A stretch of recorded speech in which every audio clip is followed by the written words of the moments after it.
नमस्कार दोस्तों, स्वागत है आप सभी का आपके चैनल परीक्षा मंत्र में। जी हाँ दोस्तों, इस वीडियो में हम बात करने वाले हैं गणित मॉडल पेपर, यानी कि सॉल्व किया जाएगा गणित मॉडल पेपर 1 का लीजिए या प्रैक्टिस टेस्ट गणित का यूपी टेट और सुपर टेट 2021 के लिए। जी हाँ दोस्तों, आप सभी को हम बता दें, जो भी हमारे चैनल पर वीडियो बनाया जाता है, ठीक है, अगर आपको उसका PDF चाहिए तो हमारे टेलीग्राम चैनल परीक्षा मंत्र, जो कि वीडियो के डिस्क्रिप्शन में इसका लिंक दिया गया है, जाके ज्वाइन करें। वहाँ पे आपको PDF प्रोवाइड कराया जाता है। साथ में आप हमें कमेंट कर सकते हैं व्हाट्सअप नंबर 8318211408 पे अपना नाम, जिला और साथ में किस चीज़ की तैयारी करनी है उसकी, यानी कि टेट लिख कर या स्टेट लिख कर।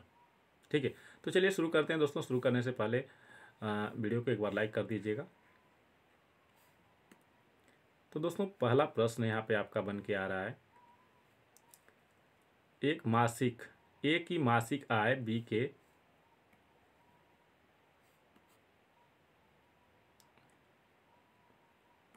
यहाँ पे देख सकते हैं, ए की मासिक आय बी की मासिक आय से 20% जो है अधिक है। बी की जो मासिक आय है सी की आय का 30% है। यदि इन तीनों की सम्मिलित प्रतिमाह रुपये 74,700 है तो सी की मासिक आय जो है कितना होगा। ठीक है, तो इसे हमें सॉल्व करना है। तो चलिए शुरू करते हैं, सॉल्व करते हैं। मान लेते हैं कि सी की जो मासिक आय है ₹100 है। सी की मासिक आय ₹100 है, मान लिया हमने। ठीक है, माना सी की मासिक आय ₹100 है। तो यहाँ पे हमें ज्ञात करना है, यहाँ पे दिया है कि देख सकते हैं यहाँ पे बी की जो मासिक आय है सी की मासिक आय का 30% है, यानी कि सी का मासिक आय जब ₹100 है तो बी का मासिक आय कितना हो जाएगा, 30 हो जाएगा। कैसे होगा देखते हैं। कह रहा है यहाँ पे सी की मासिक आय का 30% है बी की मासिक आय, यानी कि 100 का 30% हम यहाँ पे निकाल लेंगे। 100 का मतलब गुणा 30%, प्रतिशत का मतलब बट्टे 100। अब यहाँ से 100 से 100 कैंसिल और बच गया यहाँ पे 30, यानी कि बी की जो मासिक आय है ₹30। ठीक, अब यहाँ पे हमें जब ₹30 बी की मासिक आय पता चल गई तो ऊपर यहाँ पे देखेंगे ए की जो मासिक आय है बी की मासिक आय से 30% जो है अधिक है। तब यहाँ पे हम कैसे ए की मासिक आय ज्ञात करते हैं वो देख लेते हैं। ए की मासिक आय कितना होगा, बी की मासिक आय, यहाँ पे देख सकते हैं बी की मासिक आय से 20% अधिक है, यानी कि बी की मासिक आय जो है 30 है। 30 से कितना अधिक है, तो 20% अधिक है, यानी कि 20%। 20 गुणे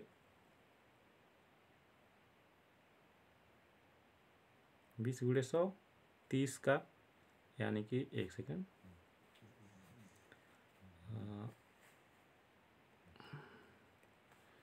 30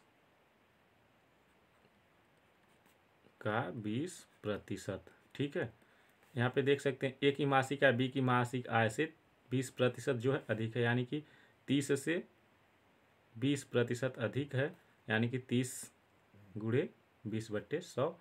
यहाँ से एक जीरो से ये जीरो कैंसिल, इस जीरो से इस जीरो को कैंसिल कर देंगे, 2 तिहाई 6 हो जाएगा। 2 और 3 का गुणा कराएंगे तो 6 हो जाएगा, और 30 धन 6 बराबर हो जाएगा ₹36। ठीक, अब हमें तीनों का यहाँ पे मासिक आय पता चल गया। ठीक है, और इन तीनों का मासिक आय रुपये कितना है, प्रतिमाह 7400, यानी कि 74,700। तो इन तीनों को जोड़ के 74,700 के बराबर कर देंगे। जो लोग अच्छे से जानते हैं मैथ उनके लिए तो ठीक है, लेकिन जो हमारे भाई बहन हमारे चैनल पे विजिट करते हैं और उनको बेसिक नहीं पता रहता है, उनके लिए हम थोड़ा डीपली जा रहे हैं। मतलब डीपली क्या, सिंपली जो भी सॉल्यूशन है उनको नहीं अगर आता है तो उनके लिए है, और जिनको आता है उनकी तो बात ही अलग है। ठीक है, तो तीनों को सम्मिलित रूप से जोड़ेंगे, ए प्लस बी प्लस सी बराबर प्रश्नानुसार कितना है, 74,700। ठीक है, 74,700। अब ए का हमने निकाला है 36, बी का 30 और 100 माना है हमने सी का, तो हो जाएगा 36 plus 30 plus 100 is equal to 74,700। तीनों को जोड़ेंगे तो 166 बराबर 74,700। अब 166 से 74,700 में भाग दी लेंगे तो आ जाएगा 1 इकाई बराबर 450। ठीक है, अब यहाँ पे हमें ज्ञात करना है सी की मासिका है, हमने सी का माना है 100। 1 बराबर जब 450 है तो 100 बराबर कितना हो जाएगा, 1 गुणे 100 बराबर 45। 450 गुणे 100 कर लेंगे ना, यहाँ पे ऊपर देख लेते हैं, यहाँ आ जाइए। 1 गुणे 100 बराबर 450 गुणे 100, यानी कि 100 बराबर हो जाएगा 45,000। होगा कि नहीं? तो इस प्रकार आंसर बी सही हो जाएगा। ठीक है, यानी कि सी की मासिक आय जो है 45,000 रुपये हो जाएगी। चलिए नेक्स्ट प्रश्न की ओर चलते हैं।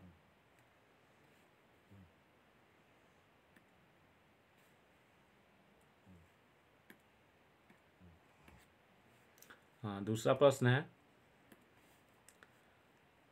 Question number 2। दो संख्याओं का महत्तम समापवर्त कितना है, 35। उनका लघुत्तम समापवर्त 525 है। यदि उनमें एक संख्या 175 है तो दूसरी संख्या होगी। तो चलिए जान लेते हैं कैसे सॉल्व होगा। जो लोगों को आता है उनको ठीक है, कमेंट करके बताएं आंसर फटाफट, और जिनको नहीं आता है उनके लिए है। तो यहाँ पे यदि एक संख्या 175 है तो दूसरी संख्या हम मान लेते हैं, माना दूसरी संख्या यक्स है। ठीक है, माना दूसरी संख्या यक्स है। चूँकि एक फार्मूला होता है जो काफ़ी लोगों को पता होगा, LCM is equal to into HCF is equal to पहली संख्या यानी कि प्रथम गुणे द्वितीय संख्या। LCM गुणे HCF बराबर पहली संख्या गुणे दूसरी संख्या। यहाँ पे LCM दिया गया है 35, LCM दिया गया है 525 और HCF दिया गया है 35। तो चलिए गुणा करा लेते हैं। 525 गुणे 35 बराबर पहली संख्या 175 और दूसरी संख्या हमने माना है यक्स। ठीक है, अब हम 175 से भाग दे लेते हैं। तो 175 से यहाँ पे भाग देंगे तो ये कट जाएगा 3 बार में, यानी कि 525 गुणे 35 इज इक्वल टू यक्स। अब गुणा कराएंगे 35 में 3 का तो हो जाएगा यक्स बराबर 105। ठीक है,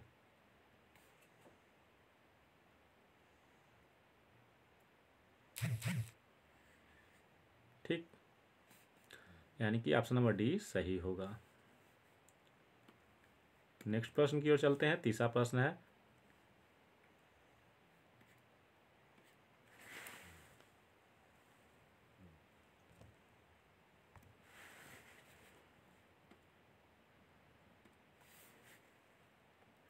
एक कोण का संपूरक कोण उसके कोटिपूरक कोण का 3 गुना है तो कोण होगा। ठीक है, यानी कि एक कोण का संपूरक कोण उसके कोटिपूरक कोण का 3 गुना है तो वह कोण कितना होगा। तो दोस्तों मान लेते हैं वह कोण होगा यक्स, यानी कि वह कोण यक्स है। मान लेते हैं, यहाँ पे सॉल्व करिए फटाफट। माना वह कोण यक्स है, ठीक है। कोटिपूरक कोण सबको लगभग पता होगा, नहीं पता है तो 180 जान लीजिए, ठीक है। और संपूरक कोण 90 होता है। अब क्या कह रहा है प्रश्न को समझते हैं। एक कोण का संपूरक कोण उसके कोटिपूरक कोण का 3 गुना है। यानी कि जो कोण है प्रश्न के अनुसार देखेंगे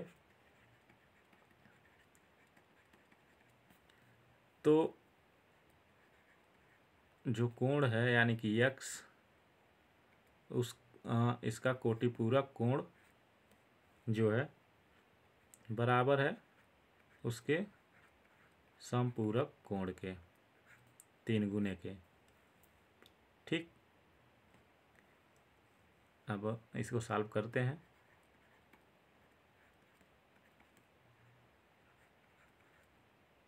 गुणा कराएंगे तो 29 27 माइनस 3x इधर भेज देंगे, पक्षांतर कर देंगे और 180 को इधर भेज देंगे। जब माइनस 3x इधर आएगा तो प्लस 3x हो जाएगा, और यहाँ पे माइनस 3x पहले से मौजूद है, और यहाँ पे 270 है, 270 डिग्री, और इधर 180 प्लस है तो इधर आएगा तो माइनस 180 डिग्री हो जाएगा, ठीक है। अब यहाँ पे 2x हो जाएगा और यहाँ पे 90 हो जाएगा, घटेगा तो 270 में से 180 घटेगा तो 90 हो जाएगा। अब 2 को इधर भेजेंगे तो यहाँ पे बट्टे में चला जाएगा, यानी कि 90 बट्टे 2 हो जाएगा, बराबर भाग देंगे तो 45 डिग्री आ जाएगा, जो कि आपका आंसर होगा। यानी कि विकल्प नंबर सी जो है आपका सही हो जाएगा, ठीक है। चलिए नेक्स्ट प्रश्न की ओर चलते हैं। अगला प्रश्न है आपका क्वेश्चन नंबर 4। एक आयताकार पार्क 35 मीटर लंबा तथा 30 मीटर चौड़ा है। पार्क के बाहर चारों तरफ 2.5 मीटर चौड़ा एक रास्ता बना है। रास्ते का क्षेत्रफल क्या होगा? जी हाँ दोस्तों, रास्ते का क्षेत्रफल हमें ज्ञात करना है। तो चलिए सॉल्व करते हैं, बहुत ही सिंपल प्रश्न है, ठीक है। बना लेते हैं एक आयताकार पार्क,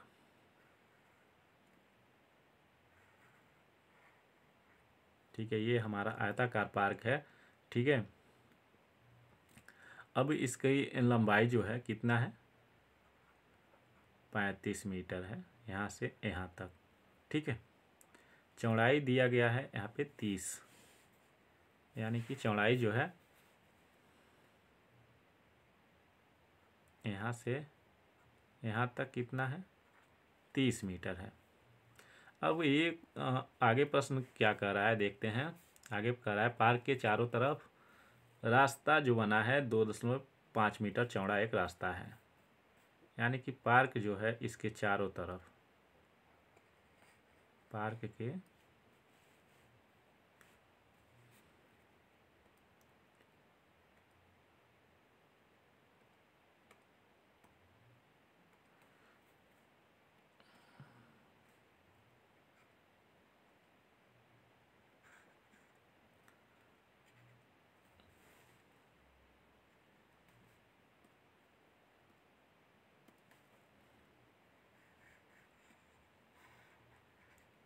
ये इसके चारों तरफ मान लीजिए ये रास्ता है जो कि कितना है?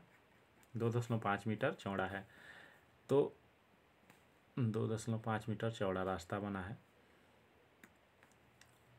ये जो है आपका रास्ता है, ठीक।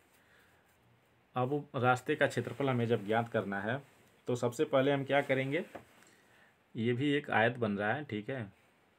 तो इसका भी हम क्षेत्रफल निकाल के जो पार्क है छोटे वाले पार्क का क्षेत्रफल घटा देंगे, तो इसकी लंबाई चौड़ाई हमें ज्ञात कर लेनी होगी।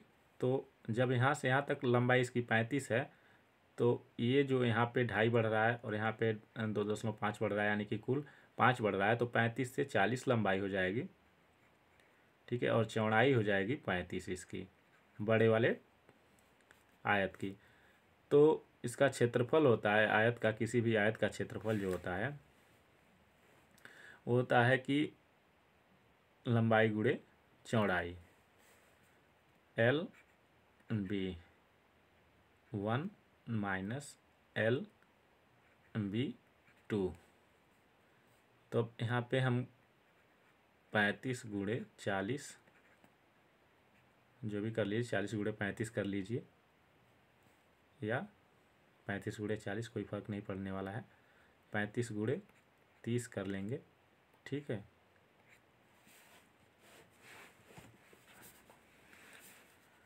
अब 35 गुणे 40 करेंगे तो आएगा 1400,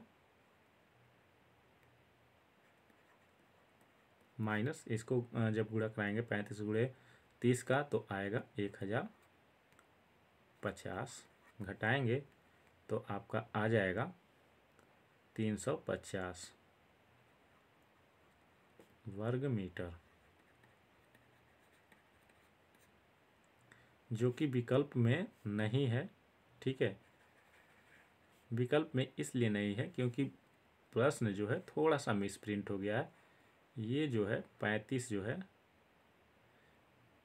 ये 40 था और ये 35 था शायद। ठीक है, सॉल्व करेंगे तो इतना ही आएगा, विकल्प में 350 ऐड करना होगा। तो ये थोड़ा मिसप्रिंट प्रश्न ही है। ठीक है, विकल्प इसलिए विकल्प में नहीं है, यानी कि विकल्प में ये प्रश्न जो आंसर है नहीं रखा गया है, तो 350 इसका आंसर सही होगा। चलिए नेक्स्ट प्रश्न की ओर चलते हैं। अगर समझ में ना आया हो तो दोबारा हम बताएंगे, आप कमेंट करके पूछिएगा ज़रूर हमें। नेक्स्ट प्रश्न जो है आपका, एक त्रिभुज दिया गया है, यानी एक त्रिभुज के कोणों में 2, 3, 4 का अनुपात है। त्रिभुज के कोण होंगे, त्रिभुज के कोण होंगे, ये हो गया आपका त्रिभुज। ठीक, ए बी सी। चूँकि दोस्तों त्रिभुज का जो कोण बनता है, तीनों कोणों का योग जो होता है कितना होता है, 180 होता है। त्रिभुज के तीनों कोणों का योग कितना होता है, 180।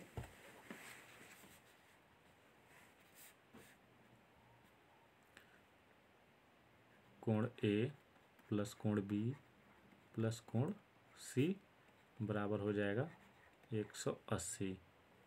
ठीक है, अनुपात दिया है 2, 3, 4, 2 संबंध है, 3 संबंध है, 4।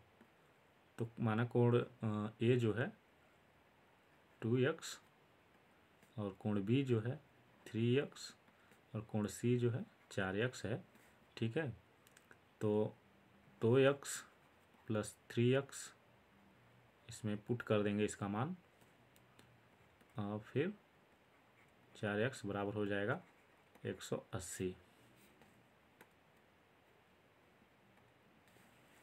इन तीनों को जोड़ देते हैं तो 3 2 5 4, 9x इज इक्वल टू 180 हो जाएगा। ठीक है, 9 से भाग दिलेंगे तो x यहाँ पे बच जाएगा और इधर आएगा तो हो जाएगा कितना, 9 दूना 18, यानी कि 180 बट्टे 9 2, यानी कि x बराबर हो जाएगा 20 डिग्री। चूँकि x बराबर 20 डिग्री और इनका अनुपात कितना कितना है यहाँ पे देख सकते हैं,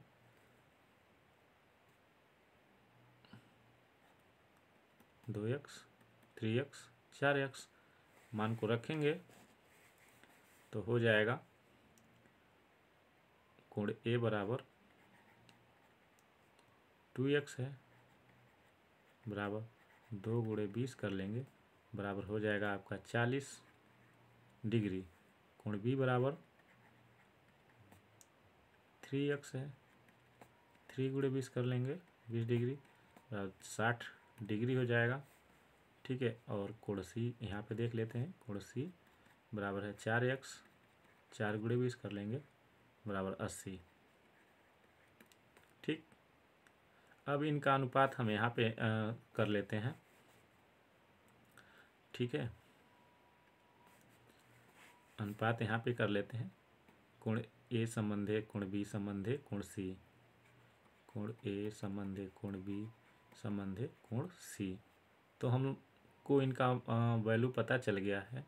ठीक है, कितना 40 संबंधे 60 संबंधे 80 डिग्री ये सभी है, यानी कि कौन सा सही होगा? Option number C, 40 60 80। मुझे उम्मीद है ये प्रश्न आपको समझ में आया होगा। चलिए नेक्स्ट प्रश्न की ओर चलते हैं।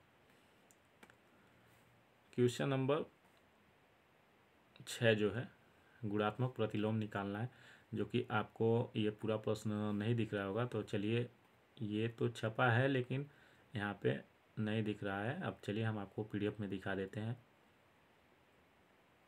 तो दोस्तों, ये आपका क्वेश्चन नंबर 6 था, जो पीपीटी में नहीं दिख रहा था, जिसका पीडीएफ जो है यहाँ पे है। ठीक है, और यहाँ पे थोड़ा सा राइटिंग में थोड़ा सा मोटापा आ जाएगा, क्योंकि यहाँ पे हम रिकॉर्डर का पेन यूज कर रहे हैं। ठीक है, यानी कि -3 बट्टे करणी में 3 माइनस करणी में 2 का गुणात्मक प्रतिलोम क्या होगा? तो चलिए जान लेते हैं गुणात्मक प्रतिलोम होता क्या है। किसी भी संख्या का गुणात्मक प्रतिलोम होता है 1 में उस संख्या को हम भाग दे देते हैं। हमें मान लीजिए 1 का प्रतिलोम गुणात्मक निकालना है, तो निकालेंगे 1/1। 2 का निकालना है तो गुणात्मक प्रतिलोम हो जाएगा 1/2, यानी कि उस संख्या से 1 में भाग दे देते हैं हम। ठीक है, तो चलिए जानते हैं -3 बट्टे करणी में 3 माइनस करणी में 2 का गुणात्मक प्रतिलोम होगा क्या। तो इसको भी हम 1 से 1 में भाग दे लेते हैं, तो हो जाएगा -3 बट्टे करणी में 3 माइनस करणी में 2 बराबर, ये 1 के सभी बट्टे है। तो चूँकि अगर कोई संख्या 1 लिखी है या 2 लिखी है तो हम उसके बट्टे 1 लिख देंगे, तो कोई फर्क पड़ता नहीं है। ठीक है, तो यहाँ पे 1/1 बट्टे -3 बट्टे करणी में 3 माइनस करणी में 2 होगा। तो ये जो संख्या है ऊपर चली जाएगी, यानी कि 1 से गुणा कर लेगी, तो हो जाएगा करणी में 3 माइनस करणी में 2 बट्टे -3। ठीक, अब यहाँ पे आते हैं।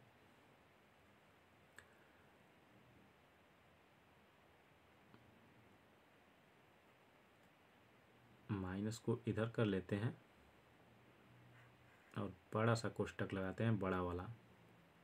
ठीक है, करणी में 3 माइनस करणी में 2 में हम गुणा करा देंगे। करणी में 3 प्लस करणी में 2 का ऊपर और 3 गुणे करणी में 3 प्लस करणी में 2 का नीचे।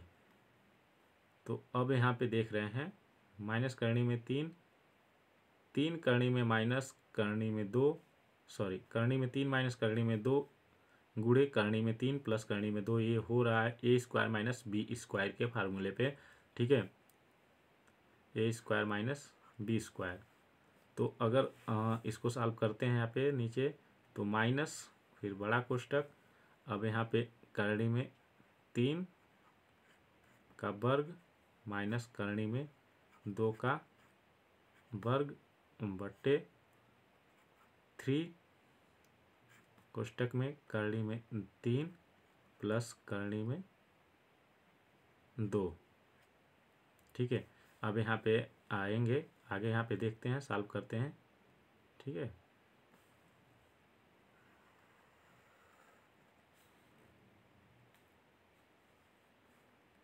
कलर को चेंज कर लेते हैं।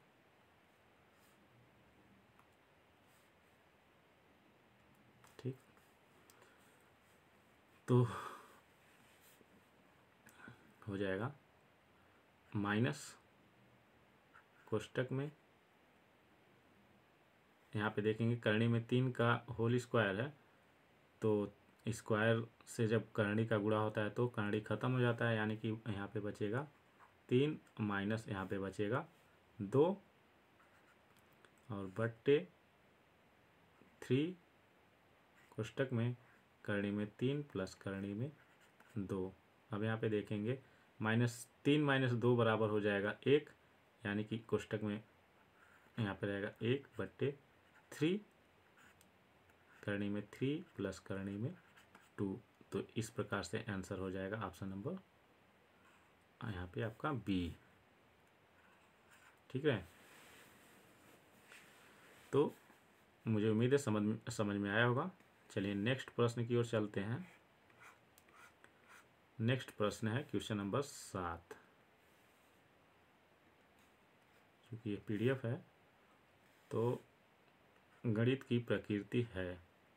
ऑप्शन ए है सजावटी, बी है तार्किक, सी है कठिनता और डी है सामान्य के लिए नहीं। तो सही जवाब है ऑप्शन नंबर बी, तार्किक। गणित की जो प्रकृति है तार्किक होती है।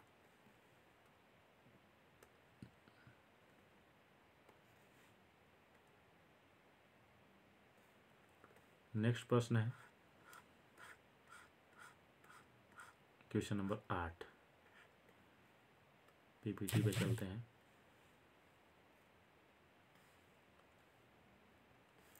8वां है, एक वर्ग की परिमाप 4a + 8 इकाई है तो उसका क्षेत्रफल होगा। तो चलिए सॉल्व करते हैं। तो दोस्तों वर्ग का परिमाप होता है 4 गुणे भुजा, यानी कि वर्ग का जो परिमाप होता है 4 गुणे भुजा। ठीक है, वर्ग का परिमाप 4 गुणे भुजा होता है। ठीक है, तो यहाँ पे परिमाप दिया गया है 4a + 8, 4a + 8। तो यहाँ पे देखेंगे वर्ग का परिमाप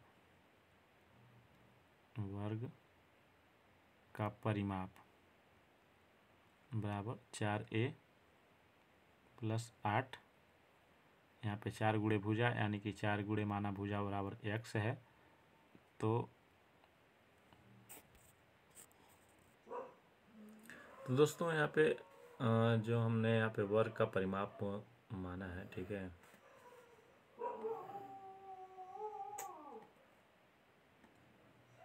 वर्ग का परिमाप यहाँ पे दिया है 4a + 8, तो वर्ग का परिमाप बराबर 4a + 8। वर्ग का परिमाप होता है भुजा, 4 गुणे भुजा, तो माना भुजा x है। ठीक है, और यहाँ पे 4a + 8। तो यहाँ पे हम कर लेते हैं 4a + 4 गुणे 2 कोष्टक में। ठीक, अब 4x ये हो जाएगा बराबर, यहाँ पे 4 कॉमन लेंगे तो a प्लस कितना हो जाएगा 2। ठीक, 4 से ये 4 खत्म, तो x बराबर 4 प्लस ये प्लस 2 ये a है। ठीक है,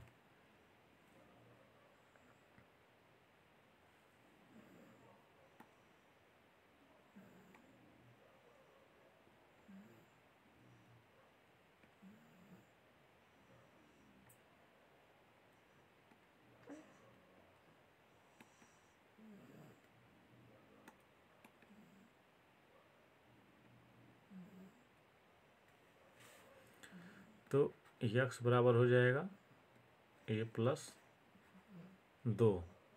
अब हमें क्या ज्ञात करना है, उसका क्षेत्रफल। तो जब हमें इसका भुजा मालूम हो गया यक्स, तो क्षेत्रफल होता है भुजा का वर्ग। वर्ग का क्षेत्रफल होता है वर्ग का क्षेत्रफल बराबर भुजा का वर्ग। भुजा बराबर यक्स है, तो a+2 का हो जाएगा वर्ग बराबर ए स्क्वायर, खोल देंगे फार्मूले को, +2 स्क्वायर प्लस 2 गुणे ए गुणे 2 बराबर ए स्क्वायर प्लस 4 प्लस 4 ए। ये आपका आंसर हो जाएगा ऑप्शन नंबर 1, वर्ग इकाई। ठीक है।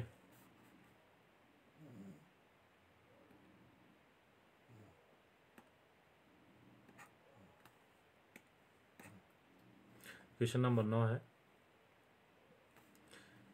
निम्नलिखित में कौन सा केंद्रीय प्रवृत्ति का माप नहीं है? माध्य, माध्यिका, बहुलक, परास। सही जवाब है दोस्तों ऑप्शन नंबर डी, परास। बाकी सभी जो है कि केंद्रीय प्रवृत्ति की माप है, परास नहीं है। ठीक है।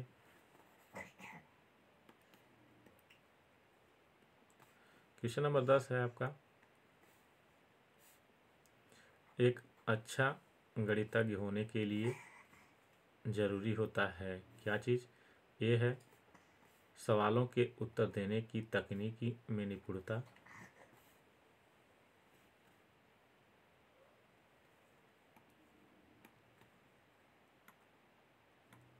ऑप्शन नंबर बी है अधिक सूत्रों को याद करना, सी है बहुत जल्दी सवालों को हल करना, डी है सभी अवधारणाओं को समझना, लागू करना और उनमें संबंध बनाना। तो सही जवाब होगा ऑप्शन नंबर डी मित्रों।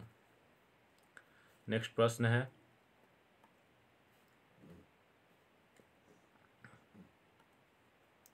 ये प्रश्न एक बार हो चुका है। ठीक है।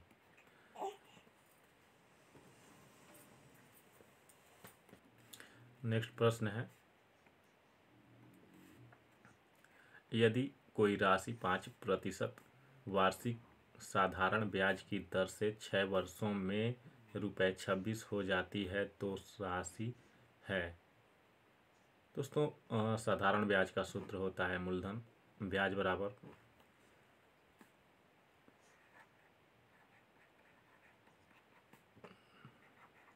मूलधन गुणे दर गुणे समय बट्टे 100।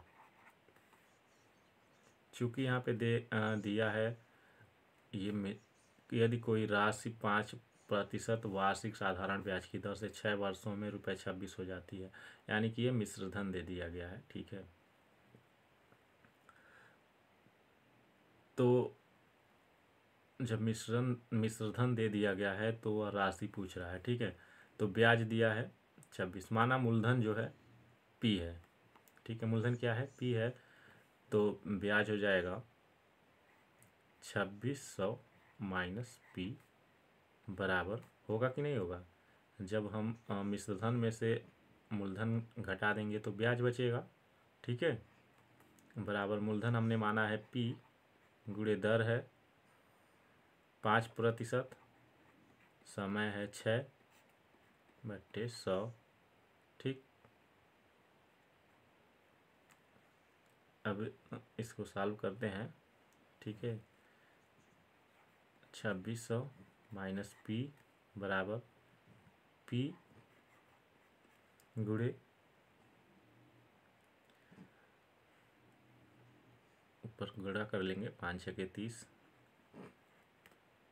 बटा 100, एक शून्य से ये शून्य खत्म। ठीक है। बराबर 3P बट्टे 10 हो जाएगा। यहाँ पे 3P बट्टे 10 होगा कि नहीं? अब यहाँ पे 10 से गुणा कर 10 को इधर भेज देंगे बाएं साइड में, तो हो जाएगा 2600 के जगह पे 26,000 माइनस 10p बराबर 3p।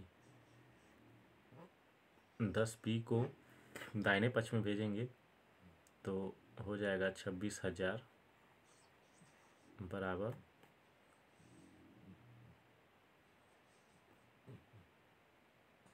13p। जब 10p माइनस इधर है तो इधर आएगा तो प्लस हो जाएगा, 3 में जुड़ जाएगा, 13 हो जाएगा। 13 से 26 को काट देंगे, 2 मरतबे कटेगा, यानी कि p बराबर हो जाएगा 2000। ऑप्शन नंबर डी यहाँ पे आपका सही हो जाएगा। सॉरी, डी नहीं, 2000 वाला ऑप्शन सही होगा। ऑप्शन नंबर सी। नेक्स्ट प्रश्न की ओर चलते हैं। अगला प्रश्न आपका है 10 मीटर प्रति सेकंड को किमी प्रति घंटे में बदलना है। तो इसके लिए सूत्र हो सिंपल सी एक चीज़ याद रखना है। अगर हमें मीटर प्रति सेकंड में दिया है, किमी प्रति सेकंड में बदलना हो तो 18/5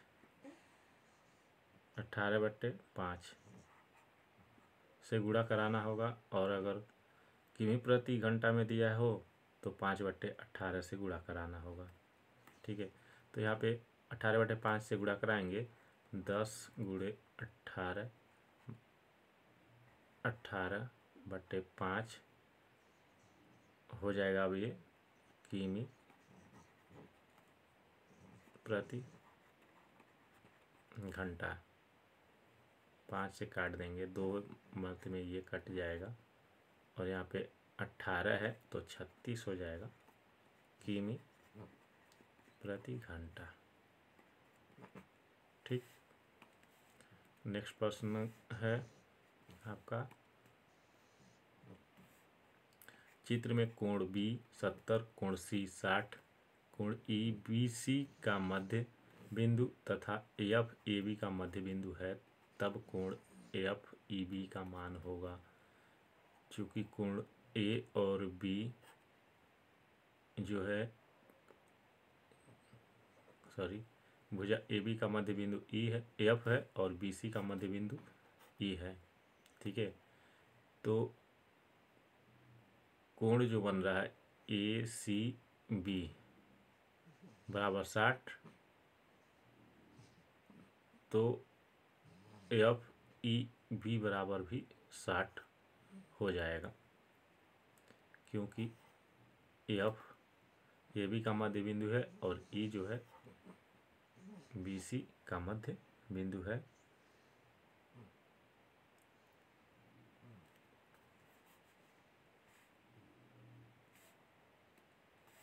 नेक्स्ट प्रश्न है क्वेश्चन नंबर 15। ये प्रश्न आपका है -2 पर पावर है -1, फिर बंद है ये, और इस पे भी पावर -1 है, फिर ये भी बंद है, और इस पे भी पावर -1 है, और ये भी बंद है, और इस पे पावर -1 है। तो इसको जब सॉल्व करते हैं तो चलिए देखते हैं क्या होता है। इसको सॉल्व, ये प्रश्न यहाँ पे -1 छूट गया है, क्योंकि ये पीडीएफ में आपको स्पष्ट दिखाई दिया होगा। इस पीपीटी में ये चीज़ छूट गई है। इसका पीडीएफ जो है हमारे पास, उसमें स्पष्ट है। अभी आपको हम दिखा देंगे लास्ट में प्रश्न, ये पूरा वीडियो ख़त्म होने पे। ठीक है, तो जब -2 पे पावर -1 है, तो -1 पावर का मतलब होता है कि वह जो भी राशि है वह 1 के बट्टे में है। ठीक है, तो -2 हो जाएगा 1/-2 पर। अब ये वाला पावर ख़त्म, अब ये वाला आ जाएगा -1, एक पावर ख़त्म। फिर अब यहाँ पे 2 और बचे हैं, -1 पावर -1। ठीक, अब बट्टे में फिर से इसको ऊपर ले जाएंगे, यानी कि -1 का मतलब होता है कि ये पूरी जो राशि है, ये पूरी जो राशि है -1/-2, इसके बट्टे ये 1 के बट्टे में है, यानी कि तब ये हो जाएगा -2 पर -2 और पावर 1 पर पावर 1। इसी प्रकार करेंगे तो एक बार में 1/2 होगा और एक बार में 2 हो जाएगा, यानी कि -2 इसका आंसर हो जाएगा, यानी कि ऑप्शन नंबर ए इसका सही हो जाएगा। ठीक है, नहीं समझ में आया कमेंट करके पूछिएगा। नेक्स्ट प्रश्न है, दिए गए चित्र में कितने वर्ग हैं? तो दोस्तों दिए गए चित्र में जो है 14 वर्ग हैं, काउंट कर लीजिएगा। नेक्स्ट प्रश्न है, एक गणित सार संग्रह के लेखक हैं आर्यभट्ट, भास्कराचार्य, महावीराचार्य, ब्रह्मगुप्त। तो सही जवाब है महावीराचार्य, ऑप्शन नंबर सी इसका सही होगा। नेक्स्ट प्रश्न है दोस्तों, किसका कथन है कि शिक्षक शिक्षण उपकरणों के माध्यम से शिक्षण को अस्थायी एवं रोचक बना देते हैं? रस्क, नन, मेकन, रॉबर्ट्स, बंशीधर। तो इसका सही जवाब है ऑप्शन नंबर सी, मेकन और रॉबर्ट्स। बेकन और रॉबर्ट्स ये होगा। ठीक है, नेक्स्ट प्रश्न है क्वेश्चन नंबर 19। यहाँ पे देख सकते हैं ये प्रश्न, चलिए आपको दिखाना ही होगा पीडीएफ में। ये वो प्रश्न था मित्रों, क्वेश्चन नंबर 15 जिसको हमने सॉल्व किया था अभी। अब यहाँ पे आपको ये प्रश्न जो नहीं दिख रहा था, हाँ, क्वेश्चन नंबर 19 पाई है। पाई क्या है? एक विषम भिन्न है, एक समभिन्न है, एक अभाज्य संख्या है और डी है एक परिमेय संख्या है। चूँकि पाई का मान 22/7 होता है, जो कि एक अपरिमेय संख्या है, यानी कि ऑप्शन नंबर डी इसका सही हो जाएगा, एक अपरिमेय संख्या है। ठीक है, नेक्स्ट प्रश्न है question number 20।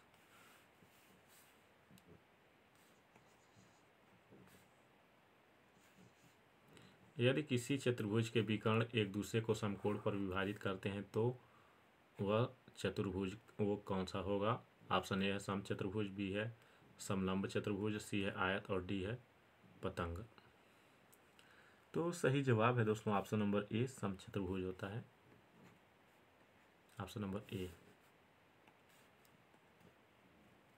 Question number 21, Karti तल बिंदु -2 -3 किस पाद में स्थित है?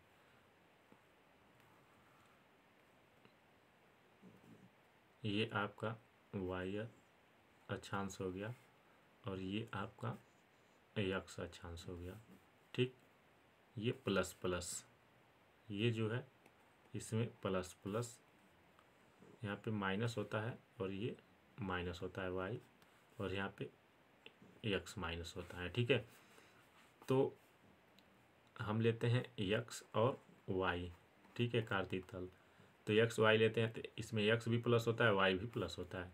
अब यहाँ पे आएंगे तो माइनस और प्लस हो जाएगा, चूँकि यहाँ पे वाई प्लस है, ठीक है, और इधर माइनस है और ये प्लस है। तो इस कार्तीय तल में सेकेंड में माइनस प्लस, यहाँ पे देखेंगे तृतीय जो कार्तीय तल है ये भी माइनस है और ये भी पूरा माइनस है, तो यानी कि माइनस माइनस, यानी कि थर्ड में माइनस माइनस, तो यहाँ पे दोनों माइनस माइनस है, तो यानी कि तृतीय कार्तीय तल होगा। और यहाँ पे होता है प्लस और माइनस। ठीक है, नहीं समझ में आया होगा तो कमेंट करिएगा। अगला प्रश्न है आपका यहाँ पे क्वेश्चन नंबर 22। कोई समीकरण है, हाँ समीकरण है, 2 पे पावर है, यहाँ पे 2 पर पावर है x+5 बराबर x पर पावर है x+3 बराबर 12। तो x का मान ज्ञात करना है। ठीक है, तो चलिए सॉल्व करते हैं। ये x के जगह पे 2 है, ये मिस प्रिंट हो गया है प्रश्न। ठीक है, तो इसको आप 2 बना लीजिएगा x के जगह पे, इस वाले x के जगह पे। ठीक, सॉल्व करेंगे, 2 पे पावर x+5 बराबर 2 पे पावर x+3 + 12। आगे देखेंगे यहाँ पे 2 पे पावर x प्लस 5 है, और इस वाले को भी इस साइड में लाएंगे तो माइनस हो जाएगा। 2 पे पावर x प्लस 3 बराबर 12 है, ठीक है, बराबर 12। अब यहाँ पे फिर यहाँ से आएंगे, यहाँ पे आइएगा, देखिएगा थोड़ा पेन मोटा हो रहा है, पीडीएफ में लिखना पड़ रहा है, ठीक है, क्योंकि ये पीपीटी में प्रश्न स्पष्ट नहीं हुआ है, नहीं तो आपको पावर पॉइंट से हम बताते तो स्पष्ट रूप से लिखा जाता है, ठीक है। थोड़ा सा इस प्रश्न की दिक्कत है। तो यहाँ पे मुझे उम्मीद है आपको समझ में आ गया होगा। तो यहाँ पे हो जाएगा, आप देखेंगे आगे, देखिएगा 2x प्लस 5 है, तो यहाँ पे लिख सकते हैं 2 पे x इंटू 2 पे 5, ठीक, और माइनस 2 पे, यहाँ पे हम सॉल्व कर रहे हैं ये वाला 2 पे x प्लस 3 को किसी भी, अगर देखेंगे किसी भी सवाल में अगर कोई भी बेस हो और उस पर पावर जो प्लस में हो तो उस बेस पे 2 बार हम लिख के उनको जोड़ पाएंगे, गुणा कर पाएंगे, ठीक है। 2x इंटू 2 पे 3, अब यहाँ पे 2x कामन है और यहाँ पे 12 हो जाएगा, बराबर 12 है ही, तो 2 पे x को हम कामन कर लेंगे तो यहाँ पे हो जाएगा 2 पे 5 माइनस 2 पे 3 बराबर 12, ठीक। अब यहाँ पे इसका 2 पे 5 मतलब में गुणा कराएंगे, यानी कि स्क्वायर का स्क्वायर कर मतलब 2 गुणे 2 गुणे 2 गुणे 5, ये 2 5 बार गुणा होगा ना, तो गुणा कराएंगे तो आएगा 32, यानी कि 2x 32 माइनस यहाँ पे हो जाएगा 2 दूना 4 दूना 8 बराबर 12। अब यहाँ पे हो जाएगा 2x और यहाँ घटाएंगे तो हो जाएगा कितना 24 बराबर 12। आगे आएंगे, यहाँ पे देखिएगा 2 पर x बराबर 12/24, 12 दूना 24, 2 बार में कटेगा, यानी कि 2 पे x बराबर 1/2। चूँकि यहाँ पे 1/2 है, अब 2 को हम यहाँ से भिन्न से हटाएंगे तो 2 पे -1 पावर लग जाएगा, ठीक है। तो यहाँ पे हो जाएगा 2 पर x बराबर 2 पर -1, चूँकि बेस बराबर है तो पावर भी बराबर होगा, तो x बराबर हो जाएगा -1। ऑप्शन नंबर 1 सही हो जाएगा। नेक्स्ट प्रश्न की ओर चलते हैं। अब ये प्रश्न जो है यहाँ पे सॉल्व नहीं हो पाएगा, चलिए वहाँ पे चलते हैं पावर पॉइंट में। चूँकि दोस्तों यहाँ पे भी प्रश्न जो है सही प्रिंट नहीं हो पाया है, इसके लिए नेक्स्ट वीडियो में देखा जाएगा उस प्रश्न को, प्रिंट सही होगा तो। अगला प्रश्न है, यहाँ पे आप देख सकते हैं आपका 24 है, 24 जो था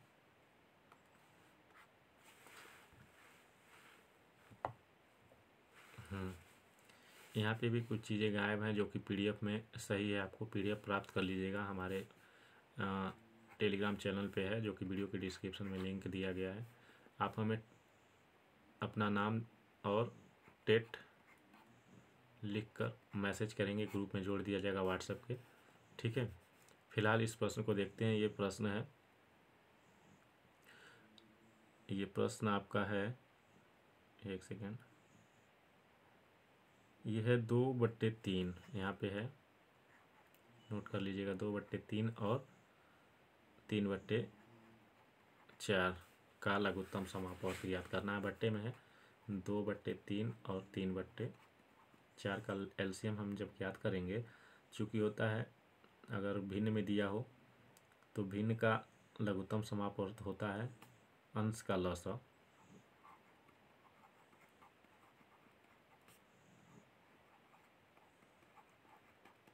बटे हर का मसा यानी कि महत्तम समापवर्त। तो 2 और 3 का लसा हो जाएगा, कितना होगा 6 हो जाएगा, और 3 और 4 का मौसा होगा 1 यानी कि 6 हो जाएगा, यानी कि ऑप्शन नंबर डी इसका सही होगा। ठीक है, नेक्स्ट प्रश्न है 25। ए तथा बी की आयु 6:5 के अनुपात में है तथा उनकी आयु का योग जो है 44 वर्ष है। 8 वर्ष बाद उनकी आयु का अनुपात क्या होगा। तो इस प्रश्न को चलिए सॉल्व करते हैं। माना ए का जो आयु हो जाएगा 6x और बी का आयु हो जाएगा 5x, चूँकि अनुपात दिया है। ठीक है, तो अब इन दोनों को हम जोड़ेंगे। ए प्लस बी का योग यहाँ पे दिया है 44, उनकी आयु का योग जो है 44 है, तो हो जाएगा 6x plus 5x is equal to 44, जोड़ेंगे 11x बराबर 44, x बराबर हो जाएगा 4। चूँकि x बराबर 4 आ गया, अब इसमें मान को पुट करेंगे तो हो जाएगा a बराबर है 6x बराबर 6 गुणे 4 बराबर 24, b बराबर है 5x 5 इंटू 4 इक्वल टू 20। ठीक, 20 हो जाएगा। अब यहाँ पे अनुपात हम ज्ञात कर लेंगे। ए संबंधी b बराबर यहाँ पे है 24 संबंधी 20, 4 से भाग दे देंगे। सॉरी, क्या कह रहा है, 8 वर्ष बाद उनकी आयु का अनुपात बताना है। ठीक है, 8 वर्ष बाद, क्योंकि 24 और 20 हो गया तो इसमें 8 जोड़ देंगे तो हो जाएगा 24 में 8 जोड़ेंगे तो 32 संबंधी, और 20 में 8 जोड़ेंगे तो 28। कितना हो जाएगा 28। अब यहाँ पे 4 से भाग देंगे तो 8 चौको 32 संबंधी 7 हो जाएगा। ये आपका आंसर होगा, ऑप्शन नंबर डी इसका हो जाएगा। ठीक है, नेक्स्ट प्रश्न है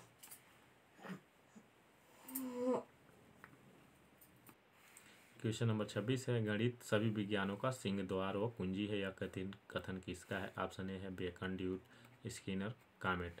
सही जवाब है ऑप्शन नंबर ए बेकन का है। ठीक है, नेक्स्ट प्रश्न।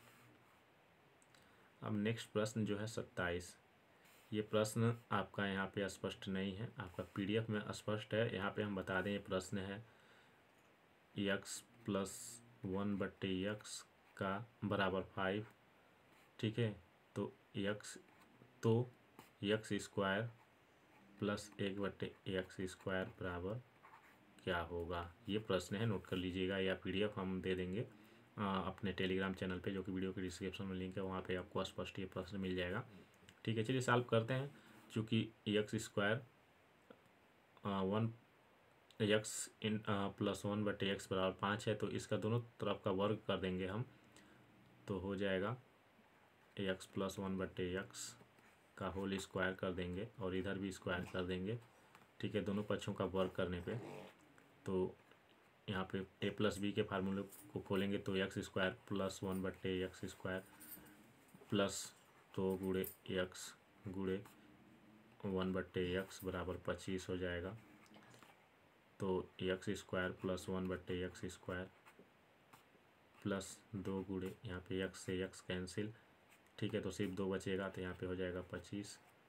अब इस दो को इधर ले जाएंगे तो माइनस हो जाएगा, तो x square plus 1/x square बराबर हो जाएगा 25 माइनस 2 बराबर 23।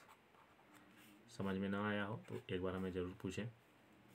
देखिए यहाँ पे चूँकि x प्लस 1/x है और x square plus 1/x square का मान जब भी ज्ञात करना हो तो जो भी संख्या दी रहती है उसका वर्ग करके -2 कर लेते हैं। अगर यहाँ पे माइनस हो तो +2 कर लेते हैं। समझ में आ गया। अगर यहाँ पे माइनस होता, x माइनस 1/x होता, तो यहाँ पे मान आता आपका 27। समझ में आ गया। चलिए नेक्स्ट प्रश्न की ओर चलते हैं। किसी संख्या के, अब यहाँ पे ये भी प्रश्न जो है पूरा इसमें नहीं है, पीडीएफ में पूरा है, तो इस प्रश्न को भी देख लेते हैं। ये प्रश्न कर रहा क्या रहा है, चलिए पीडीएफ में ही चलते हैं आपको। ये आपका 27 नंबर का प्रश्न था जो अभी हमने बताया। ये 28 है। अब ये कह रहा है कि संख्या के 3/4 का 2/3 24 के बराबर है, तो उस संख्या के 1/4 क्या होगा। तो सिंपल सा चीज़ है, चलिए इसको सॉल्व करते हैं। किसी संख्या का मतलब गुणा, ठीक है, यानी कि 3/4 गुणे 2/3, यानी कि 3/4 का मतलब गुणा 2/3 बराबर किसके, 24 के। तो संख्या का 1/4। अब ये 2/3 क्या है, किसी संख्या माना संख्या वो यक्स है, तो यक्स गुणे 3/4 गुणे 2/3 बराबर 24। 3 से ये 3 खत्म, 2 से ये 2 बार में 4 खत्म, यानी कि हो जाएगा x/2 बराबर 24। ठीक,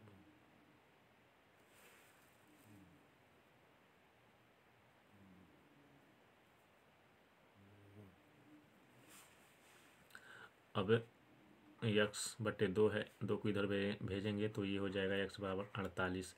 अब किसी संख्या का, तो उस संख्या का 1/4, तो x/4 मतलब 1/4 मतलब यहाँ पे 4 से भाग दे देंगे और इधर भी 4 से भाग दे देंगे, तो ये आ जाएगा 12। यानी कि यहाँ पे x/4 का मतलब होता है, यहाँ पे देखेंगे x गुणे 1/4, यानी कि संख्या का x का गुणा मतलब का बराबर 24 आंसर हो जाएगा। समझ में आ गया होगा। ठीक है, अगला प्रश्न है 29।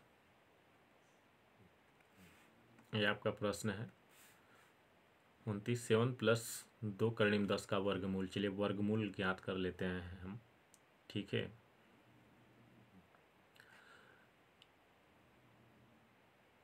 सेवन प्लस 2 करणी में 10, 7 + 2 गुणे करणी में 5 गुणे 2,